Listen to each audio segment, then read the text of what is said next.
D7 news ప్రేక్షకులకు నమస్కారం. బాలీవుడ్ నటుడు సుశాంత్ సింగ్ రాజ్పుత్ మరణం తర్వాత రియా చక్రవర్తి కుటుంబం చాలా ఇబ్బందులు ఎదుర్కొన్న విషయం తెలిసిందే.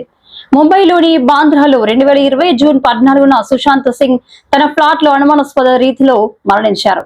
సుశాంత్ ఆత్మహత్య చేసుకున్నట్లు వార్తలు వచ్చినప్పటికీ అది ఆత్మహత్య కాదంటూ ఆయన కుటుంబ సభ్యులు నటి రియా చక్రవర్తి ఆమె కుటుంబ సభ్యులపై కేసు పెట్టారు.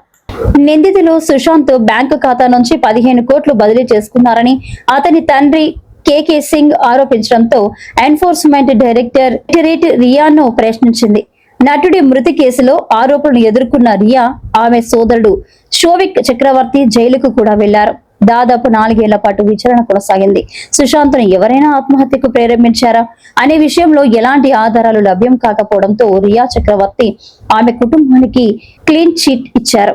అయితే సుశాంత్ సింగ్ రాజ్పుత్ మరణం తర్వాత తనతో పాటు తన తమ్ముడి కెరీర్లు ముగిశాయని నటి రియా చక్రవర్తి తెలిపారు.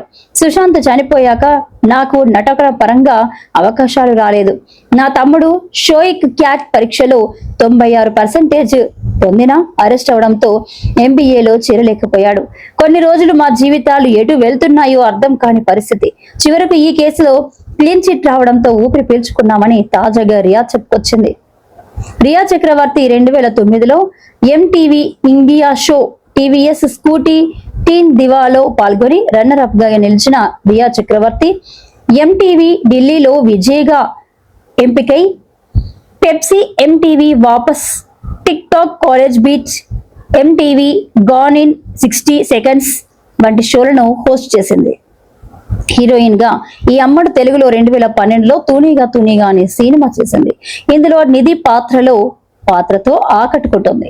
2013లో హిందీ చిత్రం మెరడాడిని మారుతితో బాలీవుడ్ లోకి ఎంట్రీ ఇచ్చి ఆ తర్వాత సోనాలి కేబుల్, బ్యాంక్ చోర్, హాఫ్ గర్ల్ ఫ్రెండ్, జలేబీ సినిమాలో నటించింది. 2020లో బాలీవుడ్ నటుడు సుశాంత్ సింగ్ రాజ్పుత్ మరణం తర్వాత రియా వివాదంలో చిక్కుకుంది. అయితే తనకి క్లీన్ చిట్ రావడంతో పలు సోషల్ మీడియాతో తన అభిమానులని అలరిస్తుంది.